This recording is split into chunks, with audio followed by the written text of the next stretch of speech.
Okay जी, अब कुछ examples की तरफ आते हैं आगे मज़ीद कि अगर मेरे पास ना मैट्रिसेस हों, फॉर एग्ज़ाम्पल ये आपके पास एक मैट्रिक्स है। इसका क्या मतलब है कि आपके पास एक ऐसा मैट्रिक्स है, ये एक स्क्वायर मैट्रिक्स है कि जिसका ऑर्डर n/n है और उसकी एंट्रीज़ आपके पास इंटीजर्स हैं, ठीक है। ये n जो है वो कोई नेचुरल नंबर है, ठीक है। अब ये मैट्रिक्स, क्या ये मैट्रिक्स रिंग बनाता है? रिंग यानी कि with respect to these two binary operation, क्या ये स्ट्रक्चर आपके पास रिंग है? तो पहली बात ये है कि क्या ये अबेलियन ग्रुप है? क्या ये ग्रुप है? ग्रुप होने का मतलब क्या होता है? सॉरी, अच्छा, क्या ये ग्रुप है? पहले ये देख लें। अच्छा, आप कोई भी n/n मैट्रिक्स लें, कोई भी n/n मैट्रिक्स लें, क्या वो क्लोज्ड है अंडर एडिशन?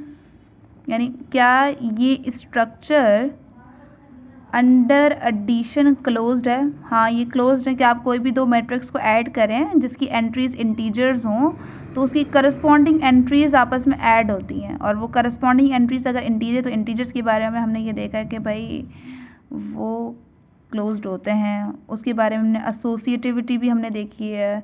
और कोई भी एक मैट्रिक्स ले लें कि जिसके एलिमेंट्स जिसकी एंट्रीज इंटीजर्स हैं और आपके पास एक ऐसा मैट्रिक्स एग्जिस्ट कर जाए कि जब आप ऐड करें कि मतलब वो मैट्रिक्स भी इसी से ही बिलोंग करना चाहिए कि वो क्या हो, जब आप उसे ऐड करें तो आपके उस मैट्रिक्स पे कोई फ़र्क ना आए, ठीक है। तो वो ज़ीरो मैट्रिक्स इसकी जो है वो एक एडिटिव आइडेंटिटी होगी। इसका एडिटिव इन्वर्स होगा वो भाई उस मैट्रिक्स का नेगेटिव होगा। यानी अगर आपने ये एक मैट्रिक्स लिया ना, लेट्स से 2x2 पर आ जाएं, ABCD 2x2 पर देख लेते हैं।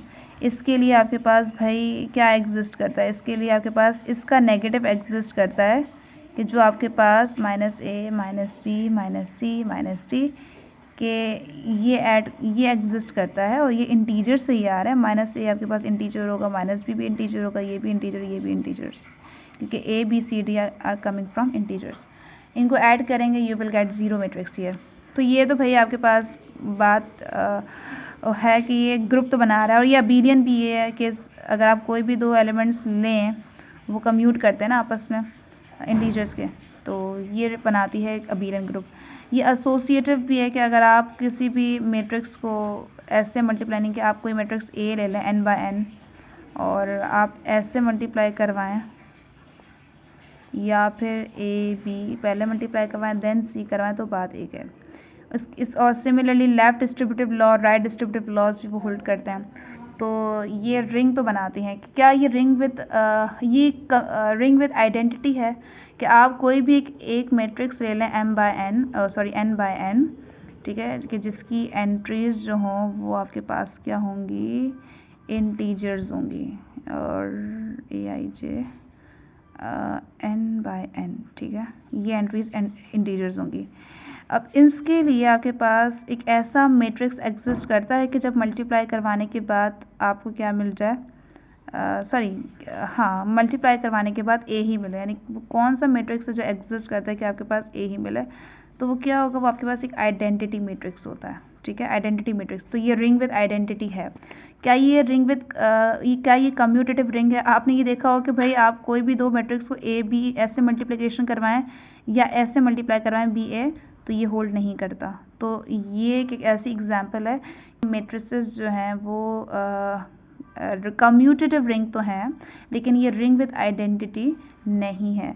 तो ये तमाम मैट्रिसेस के लिए हैं कि अगर आपके पास, ज़रूरी नहीं कि इसमें इंटीजर्स ही हो सकता है आपके पास एंट्रीज आपके पास रैशनल हों, तब भी आपके पास ये कम्यूटेटिव रिंग रहेगी। लेकिन सॉरी ये जो है रिंग विद आइडेंटिटी होगी, लेकिन कम्यूटेटिव रिंग नहीं होगी।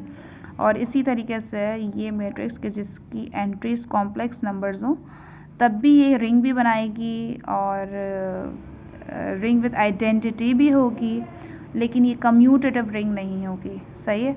तो ये कुछ एग्जांपल्स थी, ये एग्जांपल्स है वो रिंग्स जो कम्यूटेटिव नहीं होती।